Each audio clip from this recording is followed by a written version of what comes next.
ಈ ಸಗಣಿಯನ್ನ ಸುಟ್ರೆ, ಬೆರಣಿಗಳನ್ನ ಸುಟ್ರೆ, ಸುಟ್ಟ ಬೆರಣಿಯಿಂದ ಬೂದಿ ಏನ್ ಬರ್ತಲ್ಲ, ಆ ಬೂದಿಯನ್ನ 1000 ಡಿಗ್ರಿ ಟೆಂಪರೇಚರ್ ನಲ್ಲಿ ಮರಳಿ ಸುಟ್ರೆ ಸಿಲಿಕಾನ್ ಸಿಗುತ್ತೆ. ಆ ಸಿಲಿಕಾನ್ 1,50,000 ರೂಪಾಯಿ ಕೆಜಿ. ಏನ್ ಕೊಡ್ಬೇಕು ಹಸು ಇನ್ನು? ಅಷ್ಟೇ ಅಲ್ಲ, ಈ ಬೂದಿ ಏನಿದೆಯಲ್ಲ, ಬರೀ ಸುಟ್ಟಂತ ಬೂದಿ, ಈ ಬೂದಿಯನ್ನ ಗೋಮೂತ್ರದಲ್ಲಿ ಸೇರಿಸಿ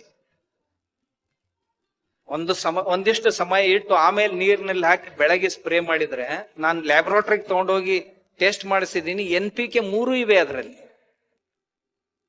3 ಇವೆ NPK, ಬೆಳೆಗಳಿಗೆ ಬೇಕಾಗುವಂತ ಎಲ್ಲ ಘಟಕಗಳು ಅದರಲ್ಲಿವೆ. ಇದು ಸಗಣಿಯಲ್ಲಿದೆ. ಇದೇ ಸಗಣಿಯನ್ನ ಸುಟ್ರೆ ಭಸ್ಮ ಮಾಡ್ತೀವಿ, ಅಣಿಗೆ ಹಚ್ಕೊಳ್ಳಿಕ್ಕೆ ಭಸ್ಮ ತಯಾರಾಗುತ್ತೆ. ಇದೇ ಸಗಣಿಯನ್ನ ಸುಟ್ಟು ಕರಿ ಬೂದಿಯನ್ನ ಮಾಡಿ ಒಂದಿಷ್ಟಿಷ್ಟೇ ಇಟ್ಕೊಂಡು ಪುಡಿ ಕಟ್ಟಿ, ಚೀಟಿ ಕಟ್ಟಿ ತಮ್ಮ ಕಿಶೆಯಲ್ಲಿ ಇಟ್ಕೊಳ್ರಿ. ಎಲ್ಲಾದ್ರೂ ಹೊರಗಡೆ ಹೋಗಿದ್ರಿ ಅಂದ್ರೆ ಒಂದ್ ಗ್ಲಾಸ್ ನೀರಿನಲ್ಲಿ ಒಂದು ಚೀಟಿ ಬಿಚ್ಚಿ ಹಾಕ್ಬಿಡ್ರಿ. 1-2 ನಿಮಿಷದಲ್ಲಿ ನೀರು ಶುದ್ಧ ಆಗತ್ತೆ. ನಿಮ್ ಊಟ ಮುಗಿಯೋದ್ರೊಳಗಾಗಿ ನೀರು ಶುದ್ಧ ಆಗತ್ತೆ, ಕುಡಿದ್ಬಿಡ್ಬೋದು. ಸುಮ್ನೆ ಶುದ್ಧ ನೀರು ಹುಡುಕ್ತಾ ಹೋಗೋದ್ರಲ್ಲಿ ಏನಾಗ್ತದೆ? ಇಂಥ ಅದ್ಭುತ ಸಾಮರ್ಥ್ಯ ಉಳ್ಳಂತ ಒಂದು ಪ್ರಾಣಿ ನಮ್ಮ ಹಸು. ಅದನ್ನ ನಾವು ಜನರಿಂದ ದೂರ ಸರಿಸ್ಬಿಟ್ವಿ, ಮನೆಯಿಂದ ದೂರ ಸರಿಸ್ಬಿಟ್ವಿ. ದೂರ ಸರಿಸಿ ಔಷಧಗಳನ್ನ ಹುಡುಕು, ಅದನ್ನು ಹುಡುಕು, ಇದನ್ನು ಹುಡುಕು. ಏನ್ ಹುಡುಕಿದ್ರೆ ಏನ್ ಬರುತ್ತೆ? ಮತ್ತು ಅದರ ತುಪ್ಪ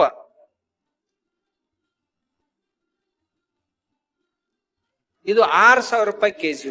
ಪಂಚಗವ್ಯದಿಂದ ತಯಾರಾದ ತುಪ್ಪ. ಇದರಲ್ಲಿ ಏನಿದೆ? 1 ಕೆಜಿ ಸಗಣಿ, 1 ಕೆಜಿ ಮೂತ್ರ, 1 ಕೆಜಿ ಹಾಲು, 1 ಕೆಜಿ ತುಪ್ಪ, 1 ಕೆಜಿ ಮಜ್ಜಿಗೆ ಅಥವಾ ಮೊಸರು. ಇವು 5 ಸೇರಿಸಿ ಇದನ್ನ ತಯಾರು ಮಾಡ್ಲಿಕ್ಕೆ 13 ದಿವಸ ಬೇಕಾಗತ್ತೆ. ಮೊದಲು ತುಪ್ಪ ಮತ್ತು ಸಗಣಿಯನ್ನ ಮಿಕ್ಸ್ ಮಾಡಬೇಕು, ಪ್ರತಿ ದಿವಸ ಕಿವುಚ್ಬೇಕು.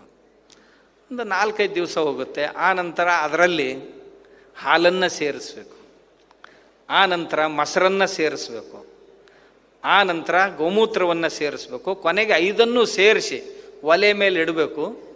ಎಲ್ಲಿವರೆಗೆ ಅದನ್ನ ಕಾಯಿಸ್ಬೇಕು ಅಂದ್ರೆ, ಈಗ 5 ಕೆಜಿ ಹೋಗಿ 1 ಕೆಜಿ ಉಳಿಯೋವರೆಗೆ ಕಾಯಿಸ್ಬೇಕು. ಕಾಯಿಸಿದ್ರಿ ಅಂದ್ರೆ ಪಂಚಗವ್ಯ ಘೃತ ಅಂತ ತಯಾರಾಗುತ್ತೆ. ಈ ತುಪ್ಪ ಯಾವುದೇ ಕ್ರಾನಿಕ್ ಡಿಸೀಸಸ್ ಅಂತ ಏನಂತೀವಲ್ಲ, ಹಳೆಯ ರೋಗಗಳು, ಆ ಎಲ್ಲ ರೋಗಗಳನ್ನು ಹೋಗ್ಲಾಡಿಸುತ್ತೆ. ಅಂಥ ಸಾಮರ್ಥ್ಯ ಅದು. ಕ್ಯಾನ್ಸರ್ ಇರ್ಬೋದು, ನಮ್ಮ ಇವರು ಆಗಲೇ ಹೇಳಿದ್ರಲ್ಲ, ಅದು ಕ್ಯಾನ್ಸರ್ ಇರ್ಬೋದು, ಅಥವಾ TB ಇರ್ಬೋದು, ಅಥವಾ HIV ಇರ್ಬೋದು, ಅವೆಲ್ಲವುಗಳನ್ನು ತಡೆಗಟ್ಟುವಂಥ ಸಾಮರ್ಥ್ಯ ಅದಕ್ಕೆ ಬರುತ್ತೆ. ಇಷ್ಟೇ ಅಲ್ಲ, ದೇಶಿ ಹಸುವಿನ ತುಪ್ಪದಿಂದ ವ್ಯಾಲ್ಯೂ ಎಡಿಷನ್ ಮಾಡಿದರೆ ನಮ್ಮ ಆಯುರ್ವೇದದಲ್ಲಿ 100 ಪ್ರಕಾರದ ತುಪ್ಪಗಳನ್ನು ಮಾಡ್ಲಿಕ್ಕೆ ಹೇಳಿದ್ದಾರೆ. 100 ಪ್ರಕಾರ.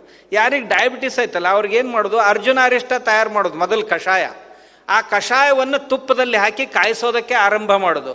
ಎಷ್ಟು ತುಪ್ಪ ಇರುತ್ತೋ ಅಷ್ಟೇ ತುಪ್ಪ ಉಳಿಬೇಕು. ಅಲ್ಲಿವರೆಗೆ ಕಾಯಿಸಿದ್ರೆ ಅದರ ಭಾವ ಎಲ್ಲ ಇದರಲ್ಲಿ ಬಂದ್ಬಿಡುತ್ತೆ. ಆ ತುಪ್ಪ ಚೆನ್ನಾಗಿ ನೀವು ದಿವಸಕ್ಕೆ 100 ಗ್ರಾಮ್ ಉಂಡ್ರೂ ಪರವಾಗಿಲ್ಲ, ನಿನ್ನ ಹಾರ್ಟ್ ಪ್ರಾಬ್ಲಮ್ ಹೊರಟೋಗಿ. ಮತ್ತೊಬ್ಬನಿಗೆ ಏನ್ ಬೇಕೋ ಆ ಔಷಧವನ್ನ ಮೊದಲು ಕಷಾಯ ಮಾಡ್ಕೋಬೇಕು, ಆಮೇಲೆ ತುಪ್ಪದಲ್ಲಿ ಸೇರಿಸಿ ಅದನ್ನು ಕಾಯಿಸ್ಬೇಕು. ಆ ತುಪ್ಪಕ್ಕೆ ಆ ಭಾವ ಬರ್ತಾ ಇಂತಹ 100 ಪ್ರಕಾರದ ತುಪ್ಪಗಳನ್ನು ನಾವು ಮಾಡಬಹುದು. 100 ಪ್ರಕಾರದ ಔಷಧಿಗಳನ್ನು, ತುಪ್ಪದ ಔಷಧಿಗಳನ್ನ ಮಾಡಬಹುದು. ಅದು ಕೇವಲ ದೇಶಿ ಹಸುವಿನ ತುಪ್ಪ ಆಗಿರ್ಬೇಕಷ್ಟೇ. ಇಷ್ಟೇ ಅಲ್ಲ, ಈ ತುಪ್ಪ ಸುಮ್ಮನೆ ಮೂಗಿನಲ್ಲಿ ಹಾಕೊಂಡ್ರು ಸಾಕು, ತಲೆನೋವು ನಿಲ್ಲುತ್ತೆ. ತುಪ್ಪ ಮೂಗಿನಲ್ಲಿ ಹಾಕೋದ್ರಿಂದ ಕಿವಿ ಸೋರೋದು ನಿಂತು ಹೋಗುತ್ತೆ. ಏನ್ ನಿಲ್ಲೋದಿಲ್ಲ, ಎಲ್ಲ ಕಾಯಿಲೆಗಳು ನಿಂತು. ಅದರಲ್ಲಿ ಅಂಥ ಸಾಮರ್ಥ್ಯ ಇದೆ. ಯಾಕಿಂತ ಸಾಮರ್ಥ್ಯ ಈ ಹಸುವಿನಲ್ಲಿ? ಈ ಹಸುವಿನಲ್ಲಿ ಸುವರ್ಣ ಕ್ಷಾರವನ್ನ ನಿರ್ಮಾಣ ಮಾಡುವಂತ ಶಕ್ತಿ ಇದೆ. ಬಂಗಾರದ ಕಣಗಳು ಅದರ ಹಾಲಿನಲ್ಲಿ, ಅದರ ಮೂತ್ರದಲ್ಲಿ, ಸಗಣಿಯಲ್ಲಿ, ಎಲ್ಲದರಲ್ಲಿ ಬರ್ತವೆ ಬಂಗಾರದ ಕಣಗಳು. ಆ ಕಣಗಳನ್ನ ನಾನು ಕಲೆಕ್ಟ್ ಮಾಡಿ ನೋಡಿದ್ರೆ, ಹಾಗೆ ಹೇಳೋದಿಲ್ಲ ನಾನು.